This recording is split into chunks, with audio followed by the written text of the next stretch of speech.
Desde março, o Brasil, o Paraná e Foz do Iguaçu iniciaram as restrições às engrenagens da cadeia econômica, né?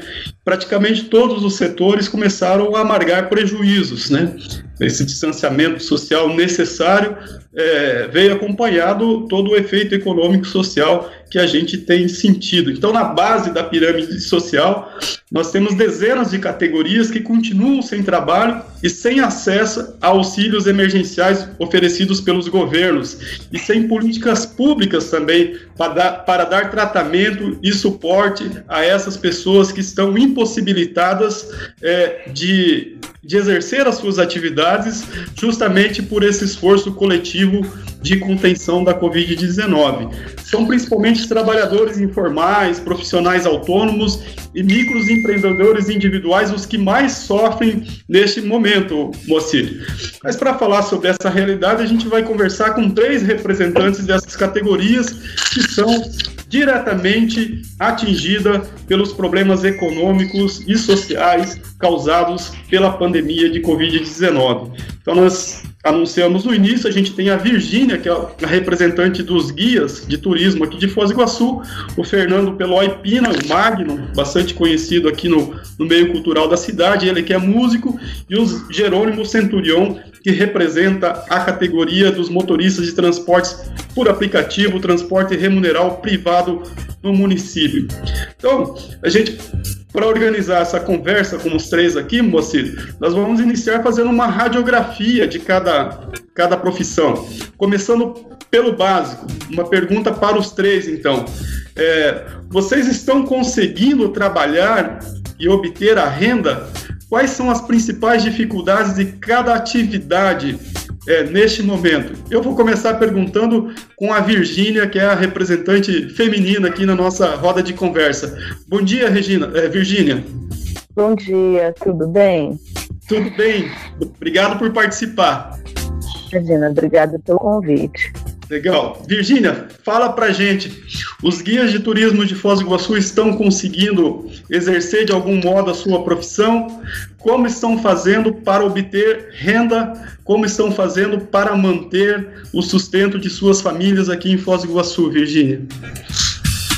Olha, os guias estão parados desde o dia 17 de março, que foi quando fecharam todos os atrativos da cidade.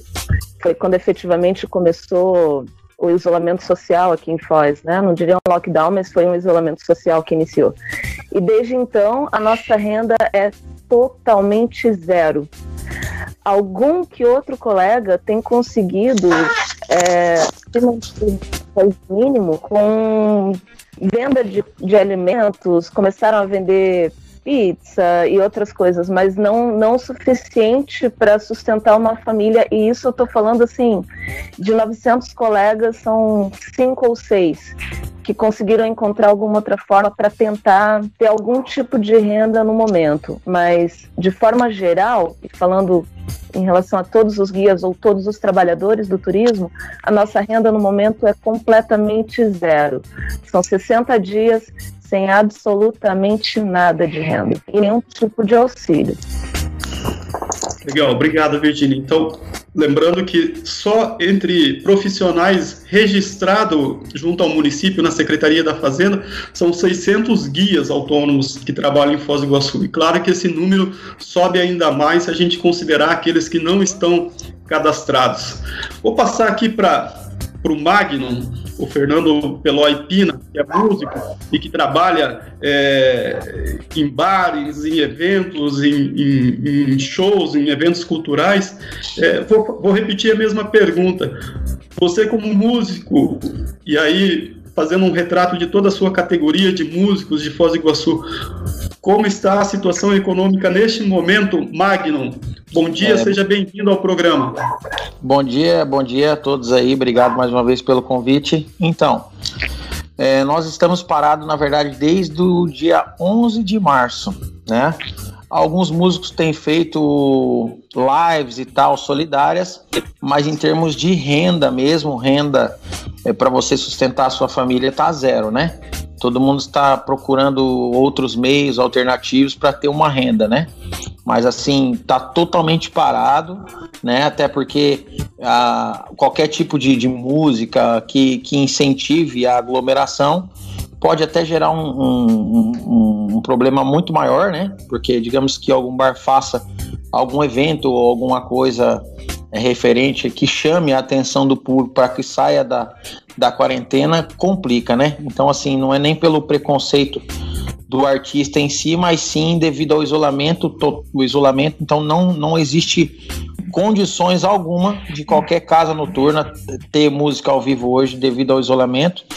Então a renda está totalmente zero, não tem de onde tirar a renda.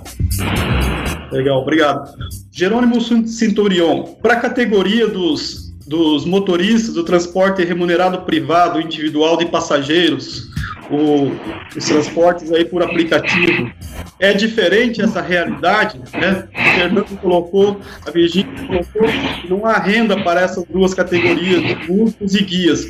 E como os motoristas do transporte por aplicativo estão enfrentando esse momento, Jerônimo? Bom dia, seja bem-vindo ao programa. Bom dia a todos, muito obrigado. É um prazer estar participando.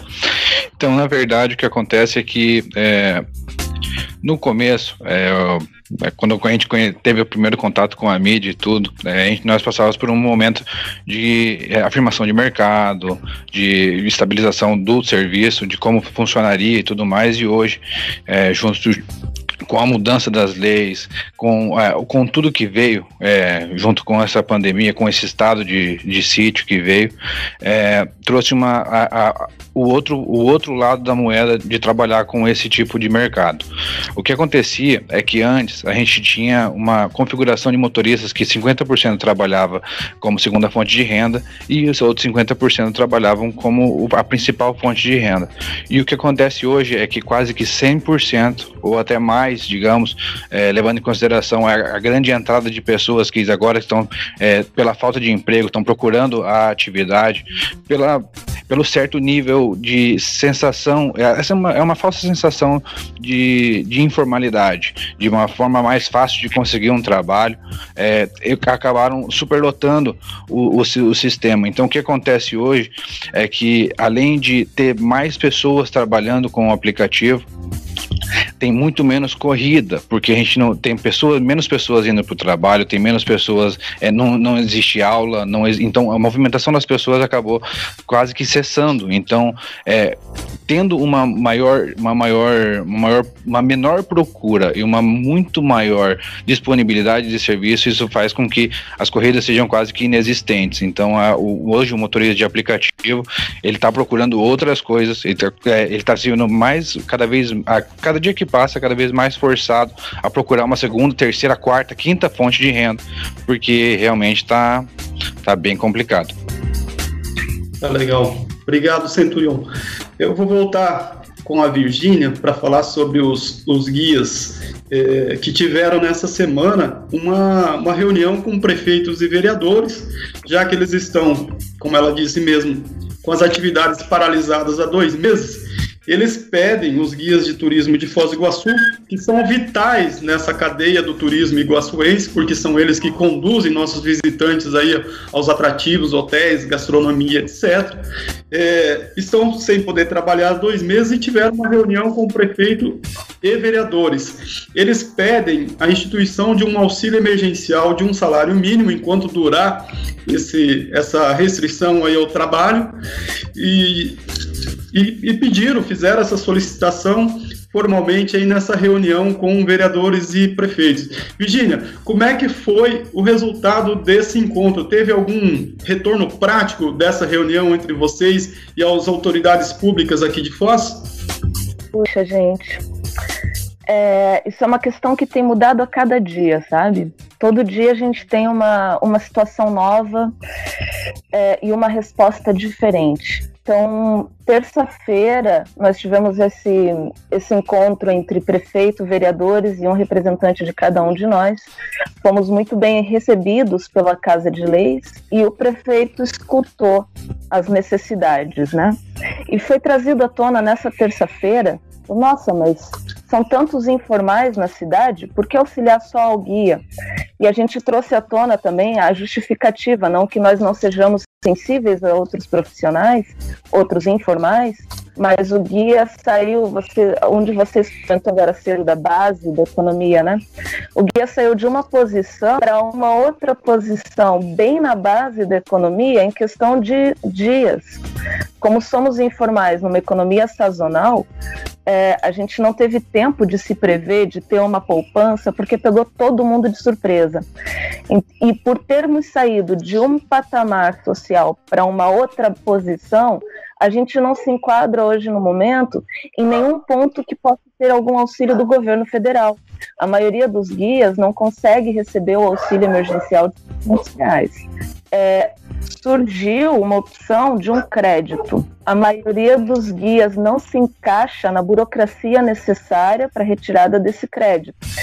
Então, todas as alternativas que foram apresentadas até o momento para fazer com que se saia de uma situação de emergência, o guia não se encaixa em nenhuma delas. Então, por isso, a gente entrou com um pedido de um auxílio emergencial para a prefeitura, através do município, pedindo que o município olhe para essa categoria com carinho e sensibilidade, como você comentou agora. O guia quando recebe um passageiro aqui de diferentes estados e diferentes países do mundo, é o guia que leva essa pessoa a conhecer cada pequeno detalhe da cidade. É através da gente que ele conhece a cidade. Muitas vezes, o único brasileiro que essas pessoas conhecem somos nós.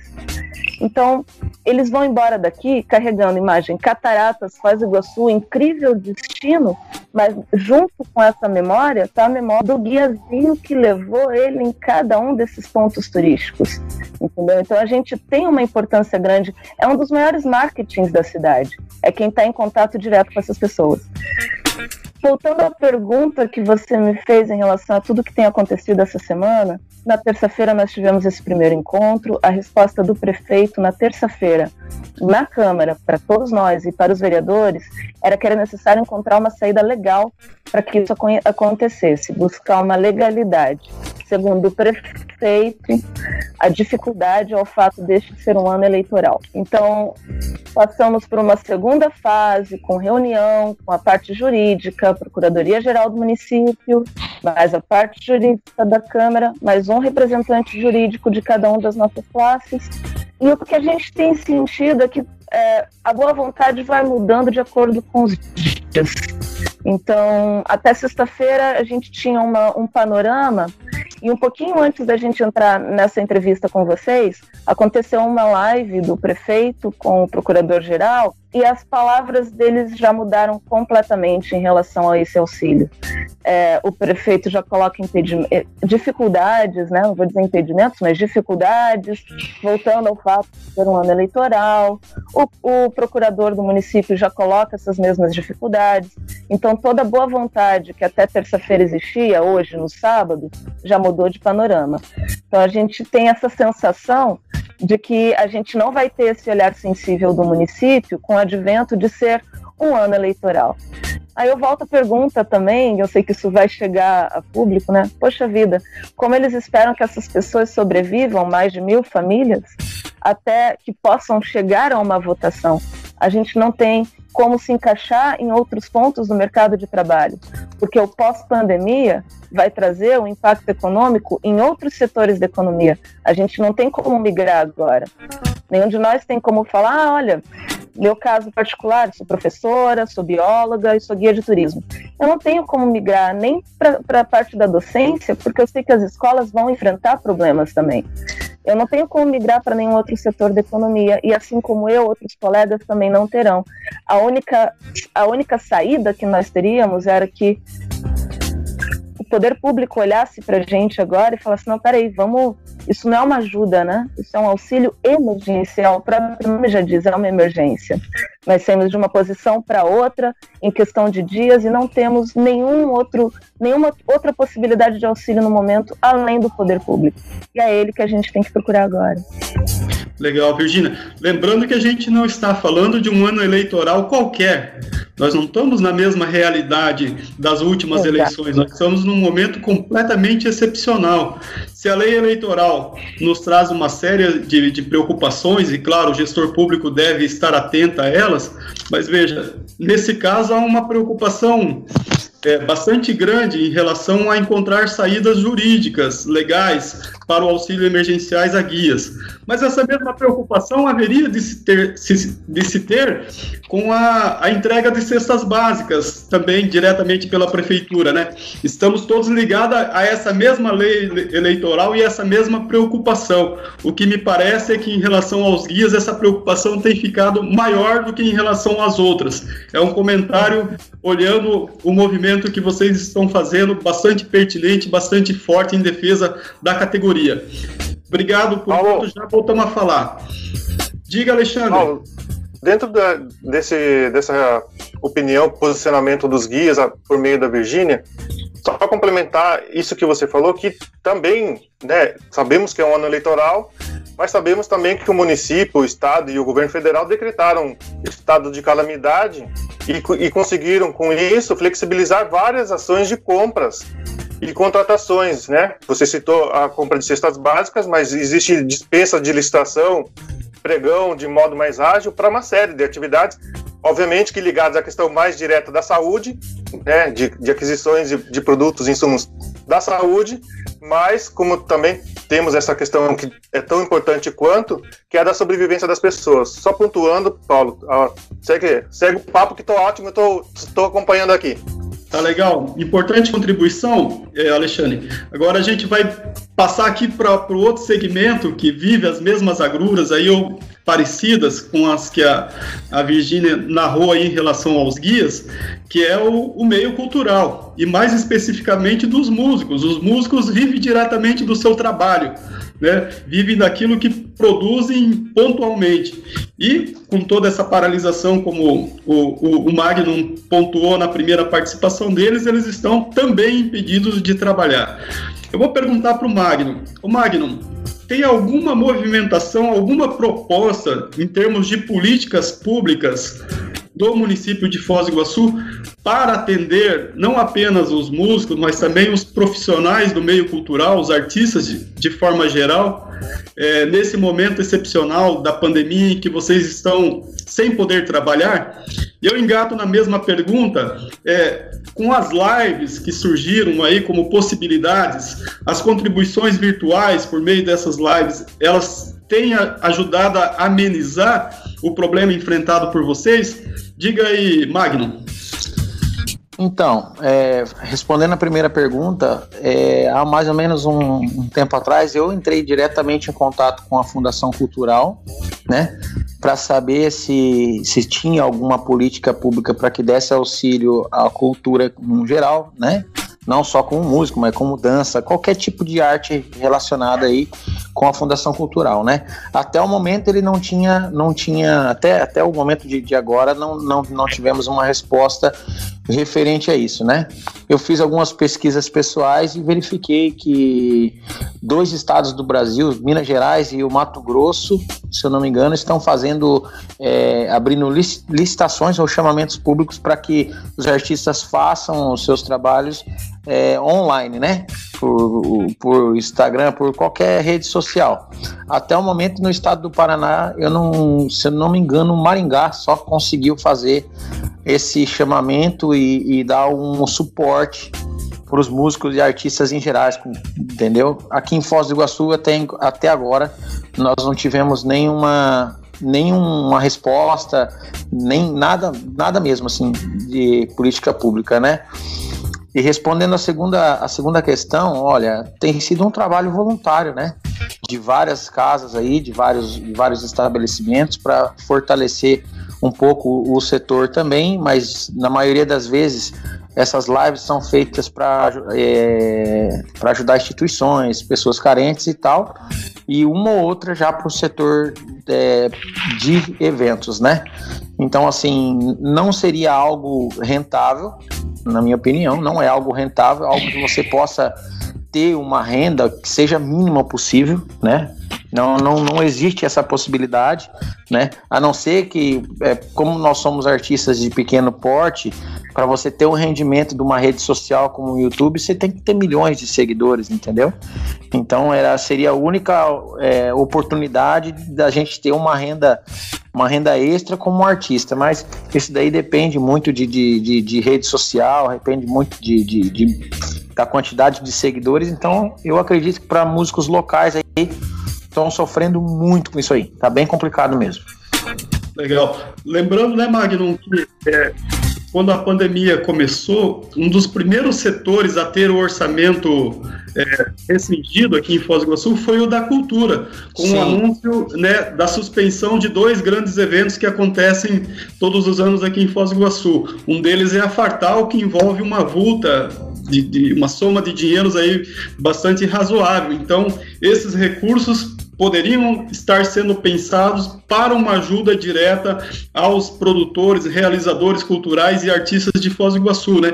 A exemplo das cidades e estados que você citou, e também de um projeto de lei em nível nacional que pretende instituir, né, no âmbito do Congresso Nacional, um auxílio emergencial para o setor da cultura, semelhante ao auxílio emergencial dos R$600 que muitas pessoas estão recebendo.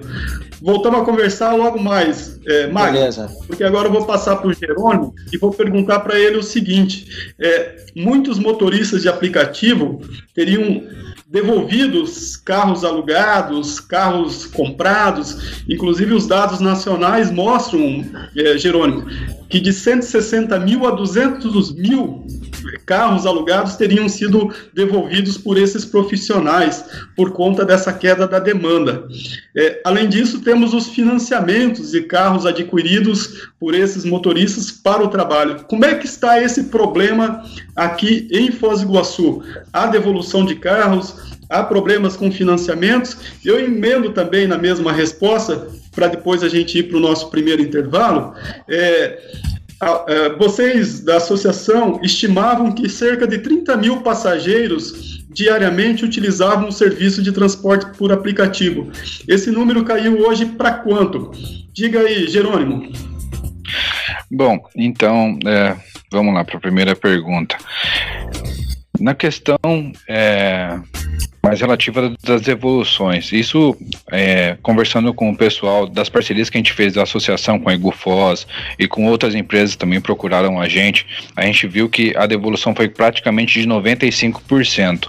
Ela não tem como manter. É uma pessoa que tirava em torno de R$100, R$150 trabalhando isso, digamos, isso no lucro líquido diariamente, ela não está tirando hoje R$30. Então, isso não paga despesas de casa, isso não paga despesas do veículo, isso não paga hoje, ainda mais tendo em consideração que os aplicativos eles não disponibilizam material que seria o EPI para o motorista de aplicativo, como uma película que divida os compartimentos do veículo, máscaras, luvas, álcool em gel para o passageiro e também para o motorista.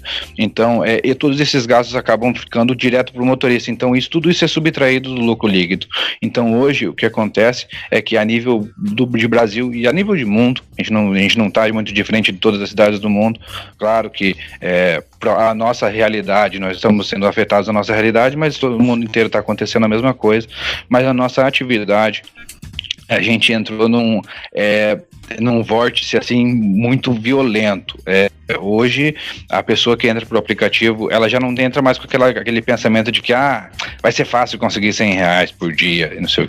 Hoje é muito diferente. Então já não é qualquer um que entra. Quem entra já pelo desespero, pelo amor de Deus, não tenho o que fazer, estou aqui, eu tô com o carro, ninguém está dando emprego. Tá muito difícil a questão aliás, o que a gente fica sabendo conversando com outros tanto passageiros ou outros motoristas ou os companheiros que já pararam de trabalhar, é que você não tem, além de não ter a disponibilidade de emprego, você não tem um movimento, então você não tem renda, você não tem de onde tirar. Então, realmente é que nem a Virgínia estava comentando, ninguém estava preparado para isso, né? A gente não tinha um banco para isso, ninguém fez esse tipo de coisa, e também, aproveitando também até o gancho da Virgínia, que o prefeito falou assim, a gente tem que ver a questão de legalidade, a gente tem que fazer isso.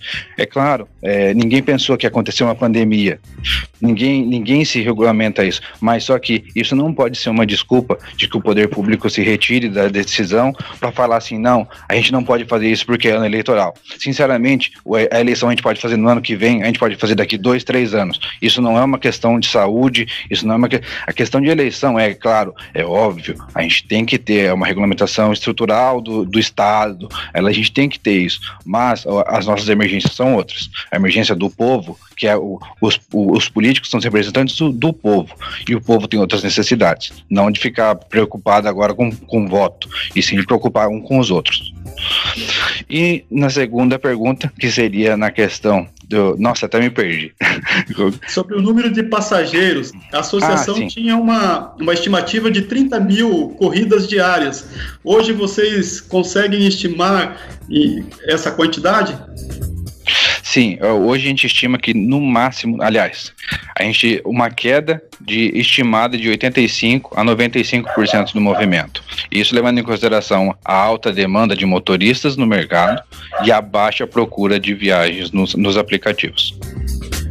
Tá legal, Jerônimo, obrigado. Vou pedir para você ficar conosco aqui na live, assim como ao Magno e a Virgínia, porque a gente volta a falar do assunto na sequência do nosso intervalo que eu vou passar para o Moacir conduzir. Moacir, aí no estúdio é contigo. Exatamente, meu querido Paulo, amigos que estão conosco, lembrando que você está aí na nossa live através do nosso Facebook, facebook.com/Rádio Clube FM Foz, e temos aqui alguns comentários, né, dessas pessoas que estão conosco já mandando o seu alô.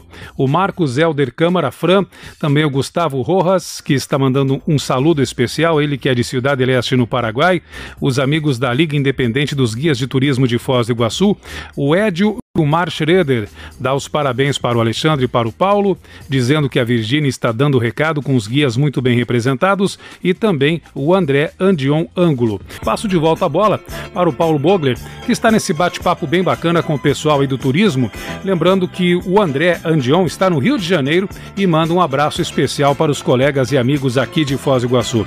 Pessoal que está preocupadíssimo, né, Paulo, com essa questão toda do turismo, não só de Foz do Iguaçu, não só da nossa região de fronteira, mas principalmente do Brasil também, né?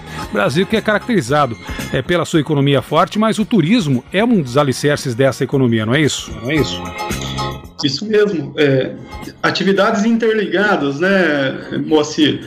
Turismo, cultura e transporte, que são os setores aqui que estão representados nesse nosso bate-papo, correm, né, todos pela mesma água, pelo mesmo rio, são interdependentes dentre eles, porque nossa economia, a renda aqui de Foz do Iguaçu, ela provém dessa atividade turística de visitante muito fortemente. Ela não é a única, mas ela é muito importante, porque ela irriga uma série de setores da economia que acabam empregando e gerando renda, por exemplo, para músicos, no caso do Magno, utilizando o transporte privado, no caso do Jerônimo, enfim, é uma atividade aí que engloba muitos segmentos da nossa economia iguaçuense. Então eu vou voltar para os nossos convidados, que gentilmente nos aguardaram aí o intervalo para a gente dar sequência a esse papo, e vou passar a bola para a Virgínia. Virgínia, dentro desse contexto todo de crise, de falta de perspectivas, desse ceticismo que você nos apresentou em relação a essa possível saída municipal com a adoção de um auxílio emergencial que vocês reivindicam aqui na cidade, eu te pergunto, empréstimo é endividamento. É uma solução para a categoria dos guias aqui em Foz do Iguaçu, Virgínia? Olha, alguns colegas estão tentando essa alternativa, volto a afirmar que eles estão enfrentando dificuldades por causa da burocracia, mas vemos como uma saída efetiva a partir do momento que vamos pensar assim, você vai organizar a sua vida financeira, você vai pegar um empréstimo. Normalmente você pega um empréstimo para investir em alguma coisa. Nesse caso seria um empréstimo para sobreviver, né? E como você vai organizar as suas finanças para pegar um empréstimo se você não sabe quando você vai voltar a ter renda para pagar esse empréstimo? Mesmo que o empréstimo, como eles dizem, né, seja início, seja pago daqui a 12 ou 24 meses, ainda assim, a gente não sabe como nós vamos estar daqui a 12 ou 24 meses.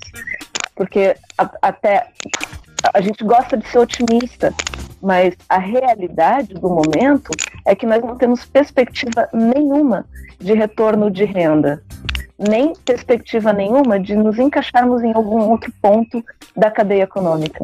Então, é complicado falar em empréstimo no nosso caso. A gente não tem como investir em alguma outra coisa no momento, a gente não tem de onde vir outra renda no momento, então não tem nem como planejar quanto pegaria de empréstimo, porque é um empréstimo para sobreviver por um período.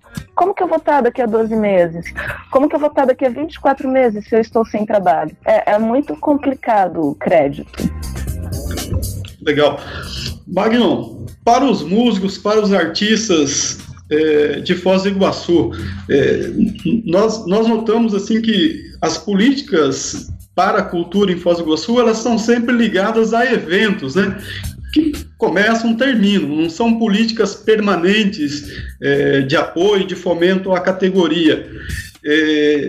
Nesse caso, como é que vocês veem a possibilidade de empréstimos? É uma saída possível para o pessoal que está trabalhando, que trabalha na cultura, principalmente para vocês músicos que trabalham no setor cultural de Foz do Iguaçu? Olha, eu acho que em questão de empréstimo eu vou compartilhar a ideia da moça da guia do turismo aí, que eu esqueci o nome, me perdoe. Virgínia. Mas é a Virgínia. Como hoje até a profissão músico ela é regulamentada pela Organização dos Músicos do Brasil, mas ao mesmo tempo isso não como assim, como eu vou te dizer, não beneficia a gente em nada, né? O músico hoje ele é um artista totalmente, o músico em geral, o artista é totalmente informal, né? Então assim, teve muitas, no meu caso, por exemplo, eu consegui fazer algumas apresentações antes da pandemia que eu consegui ter uma reserva até agora, né? Mas eu acredito também que o empréstimo seria algo assim totalmente descabível, porque a gente não tem nem previsão de quando isso possa retornar, né? Então a gente tem que ter muito pé no chão, pensar, olhar para frente. É difícil da gente prever o futuro do que pode acontecer, o que não pode, mas de momento o essencial seria um auxílio, né? E que você tinha falado há pouco a respeito dos eventos que teriam que acontecer na cidade. Inclusive seria muito interessante partilhar essa ideia, que essa verba utilizada para Fartal, inclusive eu tinha sido convidado para tocar no aniversário de 25 anos do Gramadão, também da Vila A, né? Então esse tipo de evento seria muito interessante se a Fundação Cultural ou algum outro órgão repassasse essa verba em forma de licitações, né? Que também ninguém quer fazer algo informal, porque também nós somos profissionais também, né? E então seria muito interessante se isso também acontecesse, né? Até para a gente ter uma renda temporária, já que o auxílio emergencial não saiu para todos. Eu acho que isso seria uma ótima saída ao invés de um empréstimo, um certo compromisso a longo prazo que a gente não sabe como vai cumprir. Legal. Jerônimo, os motoristas de transporte por aplicativo veem o empréstimo como uma possibilidade para sair desse momento ou para amenizar esse momento de crise? Como que vocês têm encarado isso, esses anúncios de empréstimos, de linhas de crédito, da perspectiva aí da sua categoria, Jerônimo? Olha, vou ter que concordar com a Virgínia e com o meu amigo músico que não é viável, justamente pela mesma mesmo motivo. A gente não sabe como vai ser amanhã. O mercado de motorista de aplicativo, ele já é um mercado que ele depende única e exclusivamente de você estar trabalhando, e se você não tem trabalho, se você tem menos corrida, você está menos, você está ganhando menos. Então, como você vai fazer um empréstimo garantindo dessa maneira se você não se garante nem como vai ser o dia de amanhã? Então, ele não é viável. O auxílio, sim, ele é muito mais, ele é uma política pública que vai realmente atingir essa classe. Então, por exemplo, nós sabemos que desde o dia 19 de dezembro, com a mudança da lei do motorista de aplicativo, o município já começa a arrecadar dos aplicativos 1% de todas as corridas. Isso é muito dinheiro, se você for levar em consideração todas as corridas de um dia, de um mês, ou de agora, 5 meses, que a gente já tem desde que a lei foi feita. Então, a gente nunca foi feito uma prestação de contas desses 5 meses, ou que seja de um mês, para falar, olha, arrecadamos tanto dos aplicativos esse mês. E a gente sabe que as corridas acontecem, mas a gente não sabe quanto que está acontecendo, ou quanto está arrecadando. Então, por que já não é feito uma transparência desses valores, e foi feito, que não precisa nem ser 100% do valor, que dê 50%, mas que dê alguma coisa. Fala assim, os motoristas de aplicativo que são regulamentados, que estão de acordo com as leis da cidade, esses vão ter o direito de ter um repasse do imposto arrecadado pelo aplicativo. Então isso sim seria legal. E o município não precisava nem mexer nas suas próprias contas. Isso é só o dinheiro que está entrando. Então isso sim seria uma política pública que atenderia a gente. Agora, empréstimo, isso é totalmente inviável. Legal. Gente, o debate está bem interessante, é importante. O nosso programa tem um tempo de duração, nosso tempo está chegando no fim, infelizmente. Esse é um assunto que não se esgota. O nosso objetivo era dar voz e visibilidade aí às reivindicações que vocês têm apresentado nesses últimos dias, e nós vamos continuar debatendo essas questões aí com todas essas categorias, no caso as de transporte, turismo e cultura envolvidos aqui, mas com muitas outras que vivem as mesmas dificuldades. Mas eu vou pedir uma palavra final de cada um de vocês, falando o seguinte: quais são as perspectivas, pelo olhar de cada um de vocês, de futuro para a nossa cidade, de trabalho para as suas profissões, considerando que o turismo, os eventos e o próprio movimento do transporte deverá levar ainda algum tempo para se normalizar. Vou começar pela Virgínia. Virgínia, como que você olha isso? Quais são as perspectivas de futuro aí para a categoria dos guias, levando em conta que esse cenário que a gente está vivendo não vai ser superado tão rapidamente? Olha, eu tento não ser pessimista, tento também não ser otimista demais, estou tentando botar os pés no chão e ser realista, né? A nossa categoria vai ser a última a voltar a ser introduzida, a voltar a trabalhar. As pessoas, vamos imaginar o que é o turismo, né? As pessoas vão começar a viajar a lazer de novo só daqui a muito tempo, por vários motivos, por medo, por o mundo inteiro enfrentar economias quebradas, não só no Brasil, mas em todos os países do mundo. A recessão está aí, não tem por onde fugir. O turismo ele vai voltar, mas a gente imagina que ele vai voltar muito devagarinho e localmente primeiro. Pessoas da cidade, pessoas das cidades vizinhas, pessoas do estado para outros estados, e muito por último o turismo estrangeiro, internacional, que é uma das partes do turismo que mais deixa renda. O turismo internacional hoje ele tem uma expressão muito grande na cidade, e essa vai ser a última parte que vai retornar. Então a nossa perspectiva não é por ser pessimista, mas mesmo que exista hoje a propaganda, dia 10 de junho vão abrir todos os atrativos na cidade. Que legal, mas quem virá para estar nesses atrativos da cidade que vão abrir no 10 de junho? Quem tem coragem hoje de viajar a lazer? Se para a gente ir ao mercado já é uma operação de guerra, não é exagero, é a situação que a gente está vivendo no momento.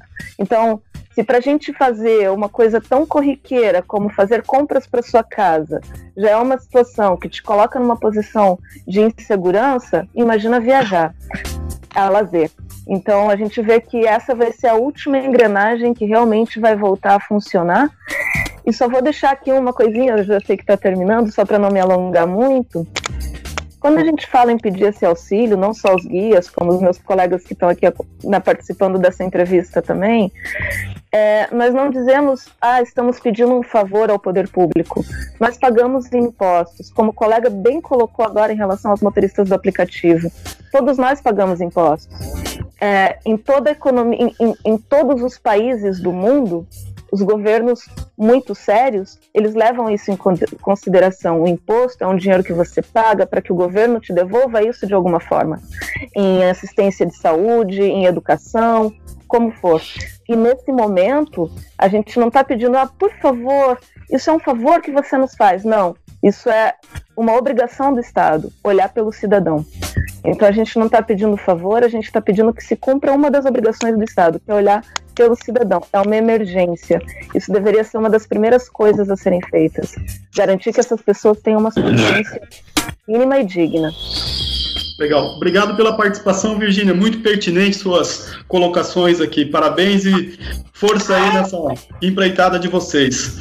Obrigado. Magno, e você, como músico, como artista, que perspectiva de futuro em Foz do Iguaçu você está tendo nesse momento, com todas essas adversidades aí? O que você pode deixar de mensagem para nossos ouvintes e também para seus colegas aí de profissão que embalam e representam Foz do Iguaçu por meio da cultura? Então, na verdade, eu pessoalmente estou bem confiante, né? Até porque o nosso trabalho é um trabalho local, né? Ele não deixa de ser fora também daqui, mas eu acredito que a cidade, ela por si só, a curto prazo, ela deve voltar às atividades noturnas aí, não digo em casas noturnas onde a aglomeração é maior, mas sim nos bares com certa precaução, né? Uma outra parte também que nos convém, que seria muito interessante, se os outros países, tanto a Argentina quanto o Paraguai, também tivessem alguma política para que essas atividades possam voltar, mesmo com algum tipo de restrições, né? Eu, particularmente, eu tinha eventos em Encarnação, Assunção, tudo cancelado referente à pandemia, né? Mas mesmo assim, ao mesmo tempo, a gente está bem confiante, né? A gente não pode perder a fé e a confiança que logo isso deve voltar, pelo menos no município, com certeza vai ter algum desfalque em termos de valores, né? A gente vai ter que entender que o empresário também em si, ele tem sofrido muito, né? Inclusive você pode andar na cidade à noite, você vai ver que os bares, independente que eles tenham aberto com restrições, mas o público em si, como eu havia falado, ele tem um certo medo, um certo preconceito, mas eu, na minha perspectiva, isso não vai ser a longo prazo, não. Logo, nossa cidade vai estar nativa, pelo menos nessas condições um pouco mais, né, preservadas, assim, para que a saúde também não entre em colapso, né? Mas eu tenho fé que logo vai voltar ao normal, sim. Legal, obrigado, Magno, mais uma vez. Jerônimo Centurion, fala pra gente o olhar dos motoristas de transporte por aplicativo de futuro, de Foz do Iguaçu, amanhã, passando por essa pandemia, como é que vocês estão encarando o que virá e que nós esperamos que o Magno esteja certo, virá brevemente. Diga aí, Jerônimo. Então, a gente está passando por um momento assim bem complicado, isso não só na esfera municipal, mas também principalmente na federal. Acompanhando a Federação Brasileira de Motoristas de Aplicativo, a gente vê que há vários empecilhos de como de se entender que, assim, está regulamentada a atividade? Está. Existe mercado, está regulamentado? Está. O que a gente pode fazer para atribuir ou para a gente poder somar a qualidade dessa pessoa que faz essa atividade? Ou ao remodelamento da atividade, mas não é pensado nisso. Ele simplesmente é colocado como segundo plano, e isso é um problema estratosférico que acaba estourando na gente, que é o trabalhador final. Então, o que acontece é que a gente está rezando para que as coisas passem o mais rápido possível, porque não é só a vontade de querer trabalhar, e sim também o momento certo de voltar a trabalhar, e que quando voltar, que as coisas estejam bem estabelecidas, que a gente esteja estabelecido tanto nas questões pessoais, de segurança, de higiene pessoal, e também na questão da higiene do geral, porque eu acho que alguns conceitos vão mudar. A gente vai começar a dar mais ênfase em algumas outras coisas, assim como o Magno estava falando na questão das casas noturnas. O pessoal vai ter um pouco mais de preconceito, mas é claro, são casas e casas, são alguns lugares, o pessoal vai começar a procurar uma melhor qualidade de serviço prestado, e isso vai vir naturalmente. Então, eu acho assim que, da mesma maneira que a gente está sendo impactado negativamente pela falta do recurso que a gente está tendo diariamente, a gente está se reestruturando e sendo forçado a pensar de uma maneira melhor, para que quando a gente voltar a ter um nível normal, de estabilidade normal, seja um normal muito melhor do que é o que era antes. Então, a gente já vai estar... E se caso, Deus o livre, aconteça, mas caso aconteça outro tipo de estado de sítio que aconteça, que nem aconteceu agora por causa da pandemia, a gente esteja muito mais melhor estruturado economicamente para poder estar lidando com esse tipo de coisa, e não realmente ficar esperando a Deus dará, ou as notícias da mídia, a mídia em massa, ou das fake news, falando qualquer coisa, a gente absorvendo qualquer coisa, porque da mesma maneira que hoje a gente fica em casa, bitolado, sem poder trabalhar, a gente fica absorvendo muito conteúdo inútil se não cuidar do que acontece. Então, a gente vê que é um período muito difícil, está muito complicado, mas se Deus quiser, vai tudo normalizar o mais rápido possível. Legal. Jerônimo Centurion, muito obrigado, presidente da Associação de Motoristas de Transporte Remunerado Privado Individual de Passageiros de Foz do Iguaçu. Esse agradecimento é extensivo aí ao Fernando Pelói Pina, o Magno, músico que esteve conosco, e a Virgínia Hauptmann, representante da Liga Independente dos Guias de Turismo de Foz do Iguaçu, a Liguia. Obrigada aos três pela participação, forte abraço. Vou devolver para o Moacir lá no estúdio, lembrando o seguinte, a gente fala de...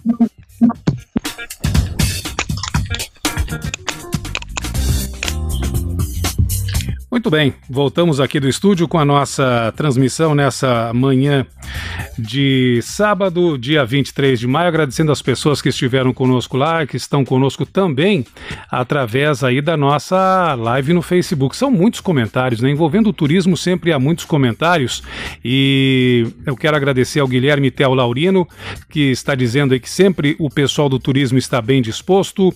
Ainda o Edio está conosco lá, Schroeder, a Márcia Hauptmann, o Alexandre Barbosa diz que a Prefeitura de Porto de Galinhas concedeu um auxílio de R$500 aos profissionais autônomos. Porto de Galinhas, para quem não sabe, um destino turístico lá de Pernambuco, muito famoso também. O Alexandre Barbosa colocou um link de uma matéria também, dizendo que a Prefeitura de Pojuca também pagará auxílio para músicos, para guias de turismo, enfim. A Rosani Borba gostaria de saber se há algum representante do governo federal que poderia falar sobre isso, né? Porque alguém do governo federal poderia ser representado para falar justamente dessa questão do auxílio, que até agora para muitas pessoas não chegou. O Ederson concorda com a Rosani, ainda a Ana Maria Souza diz que as pessoas no Brasil são mega tributados. A Ana Maria Souza diz que ainda necessitamos de um olhar humanitário para todos nesse momento. A Márcia Hauptmann diz que a luta é de todos, e o Wanderson Garcia Gomes Pereira diz que está acompanhando o programa, está conosco também, e diz justamente disso, dessa questão do turismo, né? Onde as pessoas estão extremamente preocupadas. Não é só o turismo que está preocupando as pessoas, mas também, né, toda essa questão envolvendo aí a retomada da economia, a retomada de como será o trabalho de cada um pós-pandemia. O problema é, como a gente sempre fala aqui, que nós não temos esse patamar de quando voltará a economia. Não há um prazo, né? Em junho, julho, agosto, setembro, enfim. Marco Zero, onde tudo começa.